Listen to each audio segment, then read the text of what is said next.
when you are. Kirk, I believe this is the first time you've been to Lambeau on Sonic, but the first time you've actually played the game there, is that correct?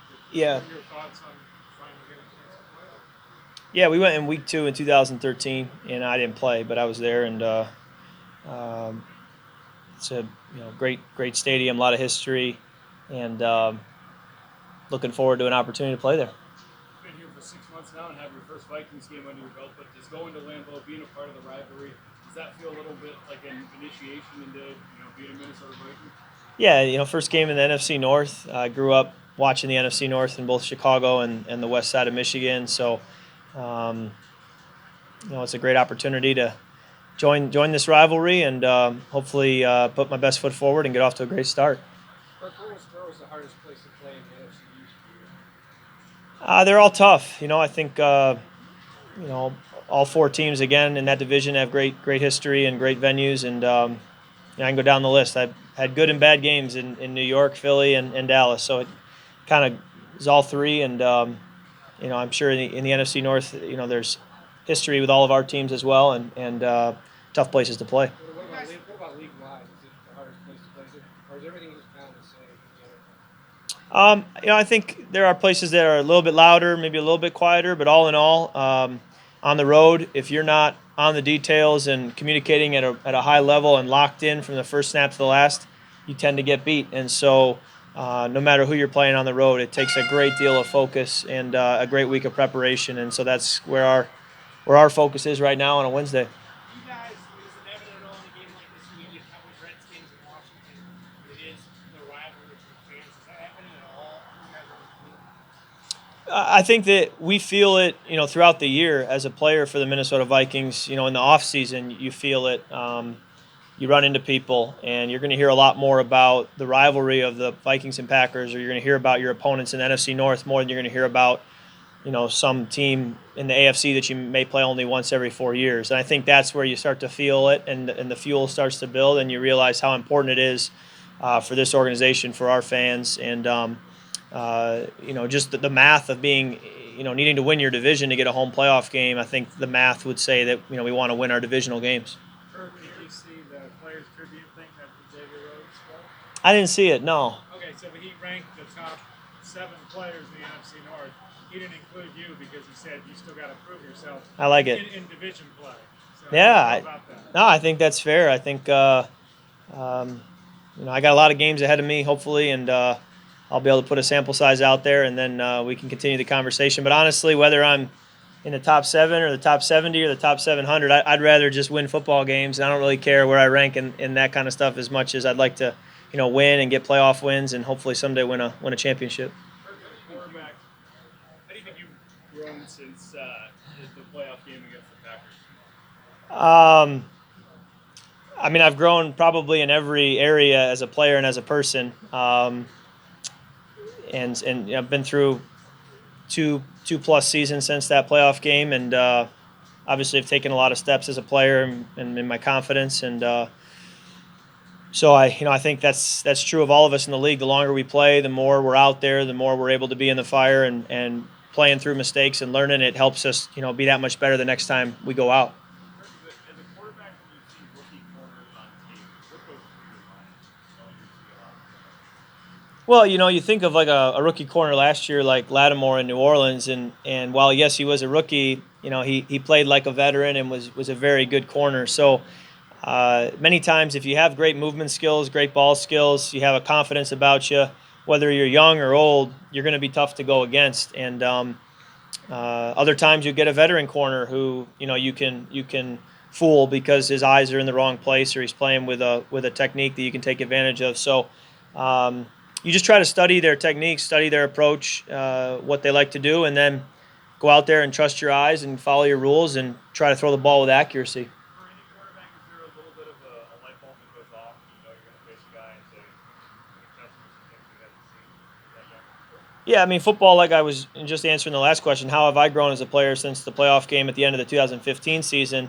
When I think back to how far I've come in this league in those 2.5 years, I think the same would be said of any player in this league, not just a quarterback. So when you're a 4, 5, 6 year veteran, you certainly factor that in to your understanding of them as an opponent than a guy who's a first or second year player. But again, it comes down to scheme. If a guy's a really, really good corner and you tell him to, hey, go cover that guy, if he's great covering that guy, he doesn't need to know a whole lot else. So I think if you're good, you're good. Kirk, have you ever talked to Le'Veon Bell about being franchised twice? Small club. Yeah, I haven't reached out to him in a while. I bumped into him usually once in off season, um, he's had a great career. He's one of the best players in the NFL, and I think however it works out for him, he'll be okay. Do you ever consider his approach? No, I think when I signed my tag pretty quickly because I wanted to be at OTAs, wanted to get the work. A quarterback probably is a little different than a guy like him at running back, and so I signed and just was there right away, and that was the way we decided to handle it. Kirk, you mentioned looking at it on film and seeing the guys technique and something you can take advantage of. Is that something you spot in film study and say this guy does something that I can take advantage of in terms of what covers or technique he uses? I think every week you're watching film, trying to not only see maybe what you can do well, but also understand what you may not be able to do. Sometimes you've been having success with a certain look, a certain play, a certain throw, and then you realize, well, they're going to take that away this week, and the last thing we want to do is go into this game assuming we can do it again, and we can't. So you're just trying to gather information, good and bad, every single week as you watch film and study the personnel and the scheme. And when it's only week 2 with a new coordinator, it's a smaller sample size. You do the best you can, and then you have to go play and trust your eyes. Is there a common theme that you can pull from some of your best fourth quarter performances? Is there anything that you can point to, or are each of them, and obviously they're all different, but I'm obviously thinking back to the one in Green Bay in 2016. Yeah, I think anytime I play well as a quarterback, it really boils down to making good decisions and managing the game well with situational awareness. And I think that I can pretty much summarize, the good fourth quarter performances probably held some level of good decision making and good game management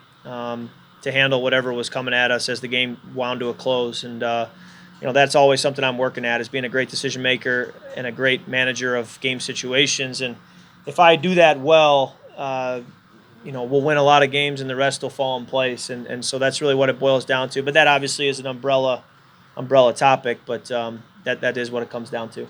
How well do you know Aaron Rodgers? Have you met him much socially or any at all, or just said hi to him at games? Yeah, just saying hi to him at games. I don't think I've ever really bumped into him outside of that. He's came into the league much earlier than me, and I think he flies a little bit different altitude than I do. He's done a lot in his career, and certainly something a guy like myself is chasing and wanting to achieve a lot of what he's already done. And I tell him when I see guys like him or himself, I just say, I study you. I watch your film and try to learn from you because you are a guy that I want to study and want to learn from. What do you think about watching Sunday's game? Just his comeback. Yeah, very impressive all the way around. The throws, the ways he extends plays, the toughness he showed, and no surprise. I found myself sitting on my couch as I watched, saying to my family and friends that I was watching with, he saying he's probably going to bring him back, and watching him for years now, knowing what he's capable of doing, and then sure enough he did, and you're really not surprised because you know what he's capable of. Kirk, are there other factors on the road that make difficulty on the road besides crowd noise, or is it just crowd noise? Any logistically travel that makes it harder? I think noise certainly comes to mind. I think we try to, ignore any of those other changes that could potentially throw you off. We just, rather than focusing on them and try to make a big deal of them, we try to, downplay them and just go play a football game and understand that it's still the same size field and that.